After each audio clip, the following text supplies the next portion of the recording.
মানুষ অপেক্ষায় আছে বিজেপির জন্য। জয় শ্রীরাম। জয় শ্রীরাম।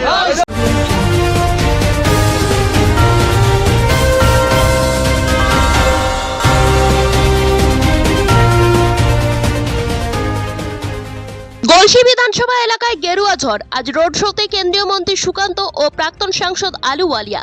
প্রচন্ড গরমকে হারিয়ে 274 গলসি বিধানসভায় বইছে প্রচারের ঝড়।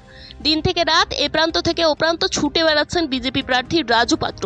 তার সাথে রাস্তায় নামছে মানুষের ঢল, শেষ লগ্নের লড়াই। আর তাই আজ বনকাটি গ্রাম পঞ্চায়েতের শ্যামবাজার কলোনিতে রাজুর সমর্থনে ময়দানে কেন্দ্রীয় মন্ত্রী সুকান্ত মজুমদার ও প্রাক্তন সাংসদ এস আলুওয়ালিয়া। করলো রোড শো, মিলল সাধারণ মানুষের স্বতঃস্ফূর্ত সমর্থন। বিজেপি নেতৃত্বের দাবি, গলসিতে জয় এখন শুধু সময়ের অপেক্ষা। মানুষের চোখ মুখে সেই আভাসই স্পষ্ট। প্রচার প্রায় শেষ, এখন একটাই টার্গেট, বাকি ভোটারের দরজায় পৌঁছানো। 42 ডিগ্রি নয়, গলসিতে এখন চলছে রাজনৈতিক পারদ। তবে 274 গলসি, শেষ রায় দেবে জনতা।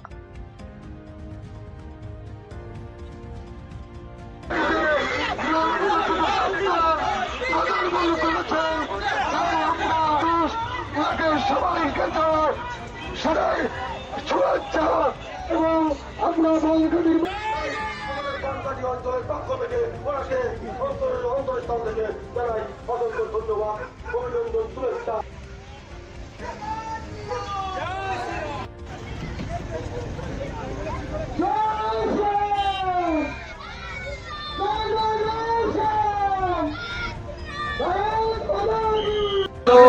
পরিবেশ, মানুষ যেভাবে অযোধ্যা গ্রাম সহ অন্যান্য গ্রামে বাইরে বেরিয়েছে হাত নাড়ানো আমাদের প্রার্থী রাজু পাত্রকে দেখে, আমাদেরকে দেখে এবার গলসি বিজেপি দিচ্ছে।